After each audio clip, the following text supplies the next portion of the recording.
Olá, eu sou a Bruna, estudante do curso Bacharelado em Ciência de Dados da Univesp, Polo São Bernardo do Campo, e darei início à apresentação do nosso trabalho de conclusão de curso, onde o tema é uma análise das inteligências artificiais generativas na criação de imagens.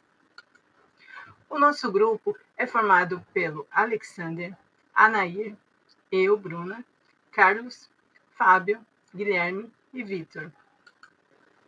A escolha foi realizada por ser um tema atual e de grande relevância. Eu inicio a nossa apresentação com esta imagem. Ela foi gerada a partir de uma solicitação ao prompt de um estudante rodeado por gráficos e fórmulas matemáticas. E este foi um dos resultados que trazemos aqui. E o que nos motivou? Hoje, a inteligência artificial nos permite gerar imagens de boa qualidade e é um assunto extremamente relevante. E disso algumas questões foram levantadas. Como surgiu? Qual a história da inteligência artificial para ela estar nesse patamar nos dias atuais? Como as imagens são criadas? Quais os principais modelos? Quais as diferenças desses modelos? Como tem sido a evolução dessa tecnologia, né, vendo a evolução tão rápida? E quais os impactos dessas ferramentas nos dias atuais? Em 2023, uma imagem do Papa Francisco utilizando uma jaqueta puffer viralizou, e com isso mostrou a capacidade da inteligência artificial na criação de imagens muito próximas da realidade, podendo enganar pessoas, mas também podendo ser utilizadas por empresas de fotografia, marketing, entre outras. E é muito interessante como uma ferramenta que surgiu há tão pouco tempo vem causando um impacto tão grande nas formas de trabalho e na sociedade. Meus colegas seguirão com o trabalho. Olá, eu sou o Fábio e veremos agora os objetivos do nosso trabalho.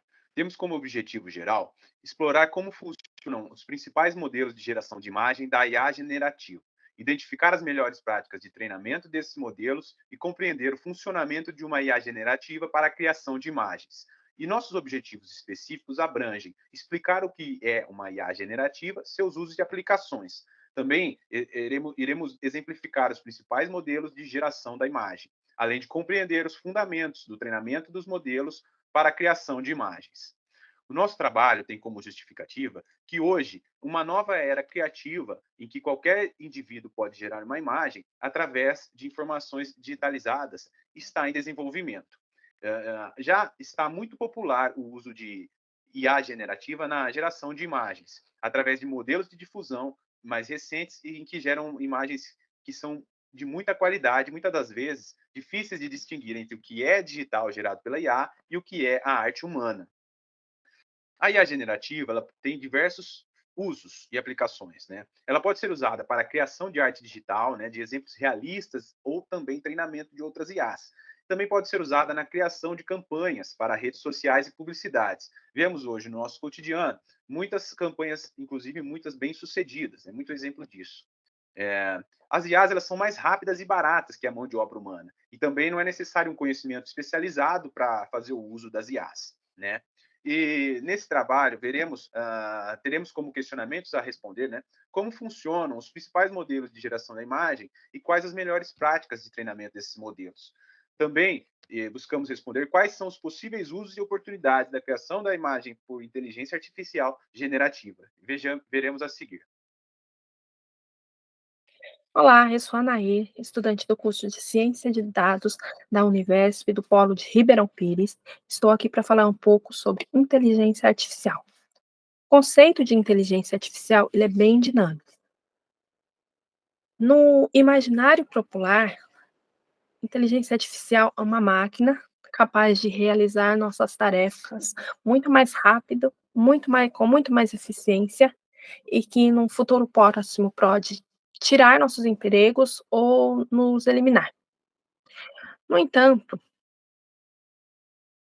a inteligência artificial começou com grandes máquinas, como ao lado de Alan Matheson Turing, que é considerado o pai da inteligência artificial, apesar de nunca ter usado o termo.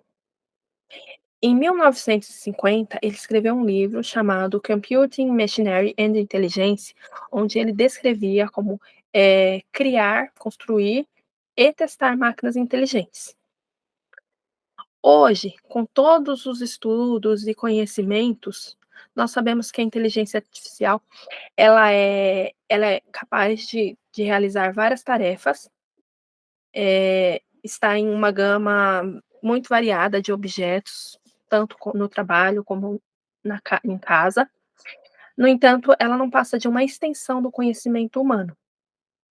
Ela é capaz de realizar um processamento de dados muito rápido e também realiza o reconhecimento de padrões com muita eficiência.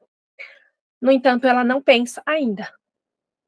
O mas a inteligência artificial aliada ao conhecimento e à criatividade humana, como veremos a seguir, ela é capaz de criar imagens em questões de minutos. Vamos falar agora sobre os modelos de redes neurais generativas. Começando pelas Generative Adversarial Networks, as GANs, ou redes generativas adversárias. Essa arquitetura trabalha com duas redes neurais, sendo uma discriminativa e uma generativa. A partir de uma amostra real, a rede generativa tenta gerar uma imagem nova e envia para a rede discriminativa. Essa tenta identificar se essa realmente é uma imagem verdadeira ou uma imagem falsa. Caso ela identifique que é uma imagem falsa, ela devolve para a rede generativa, que tenta novamente fazer o processo. Durante esse jogo em que uma tenta enganar a outra, a arquitetura melhora, e a partir do momento que a rede discriminativa não consegue distinguir os dados reais dos dados falsos, a arquitetura consegue gerar uma imagem sintética. Um problema no treinamento das GANs é quando uma rede fica muito boa na sua tarefa. O que acontece é que se uma rede generativa conseguir sempre enganar a rede discriminativa, a qualidade das imagens tende a cair. E se a rede discriminativa sempre consegue identificar as imagens falsas, os feedbacks que ela devolve para a rede generativa ficam pobres, o que prejudica o treinamento da arquitetura do modo geral. Para isso, temos uma outra arquitetura, que é uma variação da GAN, chamada Wasserstein GAN. Nessa arquitetura, a rede discriminativa é substituída por um conceito conhecido como crítico. Segundo os desenvolvedores dessa modelagem, esse crítico faz analogia a um crítico de cinema, por exemplo. Já que essa rede, em vez de emitir um sinal falando apenas se aquela imagem é verdadeira ou falsa, ele informa o quão realista é aquela amostra. Isso faz com que o treinamento seja mais duradouro e gere imagens com uma qualidade melhor. Um outro problema da GAN tradicional é que ela não conseguia gerar imagens de alta resolução. Uma vez que para adicionar imagens de alta resolução como amostra do treinamento, é exigido uma alta capacidade computacional, já que essas imagens tendem a ser mais pesadas. Então acaba tendo que usar menos imagens e também as imagens de alta qualidade, alta resolução, são mais fáceis de identificar. Para solucionar esse problema, foi criado a Progressive GAN, que começa com imagens de baixa qualidade, geralmente de 4 por 4 pixels, e vai treinando essas imagens para conseguir gerar imagens com uma qualidade maior. Então vai passando isso progressivamente, de 4 por 4, 8 por 8, até que finalmente a modelagem consiga gerar uma imagem de alta resolução, com 1024 por 1024 pixels. Combinando essa técnica com a técnica de transferência neural de estilo, foi desenvolvido a Style Based GAN, ou a Style GAN, que consiste na técnica anterior de progressão de qualidade de imagem com a transferência neural, que combina o conteúdo de uma imagem com o estilo de uma segunda imagem, gerando uma terceira imagem completamente nova e com muita qualidade e realismo. Podemos ver uma demonstração da Style GAN no site This Version Does Not Exist. Se você atualizar a cada atualização do servidor, é gerada uma nova imagem, que é baseado na arquitetura da Style GAN. Vamos falar agora sobre os Variational Autoencoders, ou codificadores automáticos variacionais. Nessa modelagem, nós temos o codificador e o decodificador. O codificador recebe os dados de entrada de forma condensada, que é conhecido como espaço latente, e passa por uma redução de dimensionalidade. Isso quer dizer que os dados iniciais são reduzidos de forma a simplificar a leitura, ou seja, os principais atributos são codificados pelo encoder, reduzidos, para que posteriormente o decodificador consiga criar uma nova imagem baseado nesses atributos.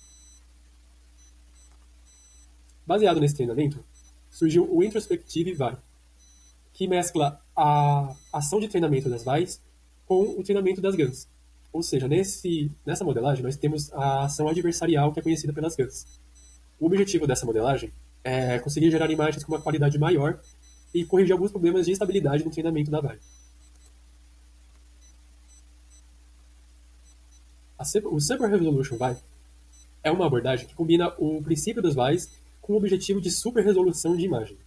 Ele adiciona uma variável aleatória, que é uma versão reduzida da imagem original. Esse processo foi baseado no próprio desenvolvimento do olho humano, desde o nascimento até a maturidade. Os pesquisadores perceberam que, ao nascer, o olho humano capta formas esqueléticas das imagens. E conforme vai ganhando maturidade, ele aumenta essa capacidade de enxergar as cores e as formas. Então, se baseando nesse mecanismo, o Super Resolution VAI divide o processo de geração de imagem em duas etapas, produzindo primeiramente um contorno como um conceito geral que é então enriquecido com componentes adicionais, resultando em uma imagem mais nítida e de super resolução. Os Auto-Regressive Modeling, ou modelagem autorregressiva, é uma arquitetura de geração de imagens que opera sob o pressuposto de que a intensidade de cada pixel pode ser inferida a partir dos pixels precedentes.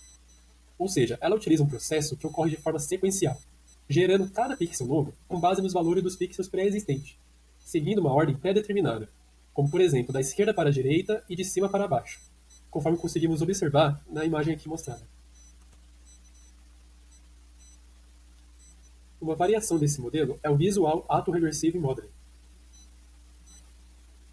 Essa nova modelagem traz a perspectiva que, em vez de prever os tokens ou os pixels de forma individual, ele procura prever as escalas ou resoluções inteiras da imagem, o que permite que a arquitetura possa começar com uma imagem com uma resolução mais baixa e depois vai refinando progressivamente até chegar a resoluções mais altas, conforme conseguimos observar na imagem aqui mostrada.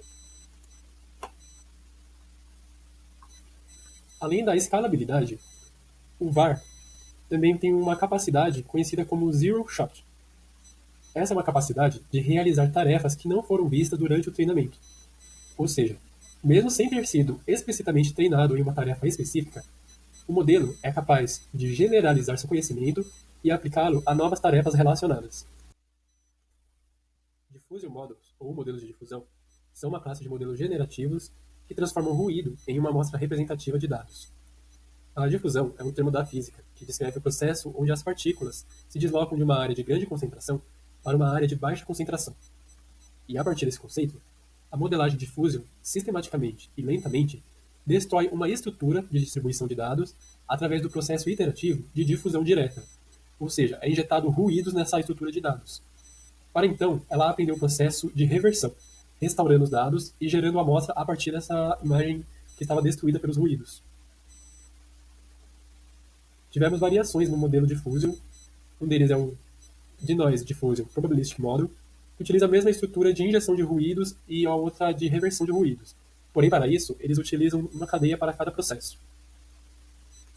E temos também o Scores-Based Generative Models, que também utiliza esse mesmo processo de difusão, porém com um vetor conhecido como score, para que essa modelagem seja mais precisa e consiga gerar imagens de melhor qualidade. Os modelos de difusão são amplamente usados nas principais ferramentas comerciais de inteligência artificial para geração de imagens. Entre elas temos o Stable Diffusion, o DALL-E e as primeiras versões do Midjourney. A inteligência artificial tem permeado nossa vida há um tempo já. Ela está presente aí nos nossos smartphones, TVs, eletrônicos, hoje muito presente também na medicina, na avaliação de imagens, diagnóstico de doenças, até na formulação de medicamentos, em carros autônomos, entre outras coisas que estão presentes no dia a dia. Porém, ela acaba passando despercebida. A gente está usando e a gente muitas vezes não toma consciência que ela está lá, ou que a gente está usando especificamente a inteligência artificial. Em alguns momentos pontuais, a gente teve essa noção da importância e relevância que a inteligência artificial estava tomando, como em 2016, quando o AlphaGo, uma inteligência artificial treinada para jogar Go, ganhou do campeão mundial de Go. E o que tornou ela tão atraente, tão relevante, um assunto tão em alta hoje?